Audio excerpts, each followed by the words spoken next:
Hello darlings, ఈరోజు అయితే గిరి ప్రదర్శనకు వెళ్తున్నాను. సింగిల్గానే వెళ్తున్నాను. అసలు వెళ్తానని కూడా అనుకోలేదు. అనుకోకుండా కుదిరింది. ఇంకా సింగిల్గా ఒకసారి ఎక్స్పీరియన్స్ చేద్దామని నేనైతే కొబ్బరికాయ కొట్టేసి స్టార్ట్ అయ్యాను అనమాట. ఇప్పుడు టైం అయితే 7:15 అవుతుంది.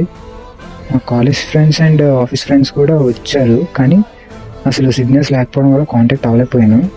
ఇంకా చేసేది ఏమీ లేదని సైలెంట్గా నడుచుకొని వెళ్ళిపోయాను హనుమంతవాక వరకు. ఇక్కడ వరకు అయితే నాకు ఏం ప్రాబ్లం రాలేదు. ఎక్కడ ఆగకుండా నడుచుకొని వచ్చేసాను అనమాట. హనుమంతవాక వచ్చాక కొంచెంసేపు కూర్చున్నాను. టైం అయితే 11 అయింది. ఇక్కడైతే నా ఆఫీస్ ఫ్రెండ్స్ కలిశారు. ఇంకా వీళ్ళతో మిగిలిన సగం జర్నీ స్టార్ట్ చేశాను అనమాట. ఇక్కడ నుంచి అయితే నాకు మొదలైంది అసలైన టాస్క్. ఫుల్ రష్, అసలు నడడానికి కూడా ప్లేస్ లేదు. వెహికల్స్ అన్ని రోడ్డు మీద వదిలేసి వెళ్ళిపోయారు. వెహికల్స్ ఉన్నాయి అక్కడ, ఇంకా మనుషులు లేరు వెహికల్స్లోని. వెహికల్స్ లాక్ వేసుకొని వెళ్ళిపోయారు.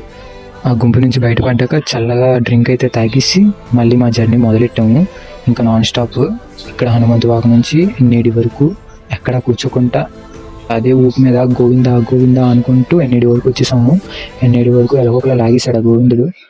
తర్వాత ఎన్నేడిలో కూర్చున్నాం. ఒక అరగంట కూర్చున్నాం అనుకొని గంట కూర్చుంటాము. ఎన్నేడి 2 o'clock వచ్చా అనమాట. 2:30 కల్లా స్టార్ట్ అయిపోదాం అనుకునేసరికి 2:30కి స్టార్ట్ అయిపోదాం అనుకున్నాము, కానీ 3 అయిపోయింది. ఇంకా 8.5 kilometers నడాలి. కాళ్ళు ఏమో షేక్ అయిపోతున్నాయి నించుంటుంటే. ఇంకా ఏమీ పట్టించుకోకుండా వెళ్ళిపోదాం అని చెప్పి మా వాళ్ళు అయితే నన్ను లాక్కెళ్ళిపోయారు. నేనైతే మధ్యలో ఆగిపోదాం అని చెప్పి అనుకున్నాను, కానీ మా వాళ్ళు అసలు అయితే గివప్ ఇవ్వలేదు. నన్ను ఎలాగోకలా లాక్కెళ్ళిపోయారు. అక్కడికి వెళ్ళిపోయాక కొబ్బరికాయ కొట్టేశాక అప్పటి వరకు ఉన్న నొప్పులన్నీ ఎగిరిపోయాయి.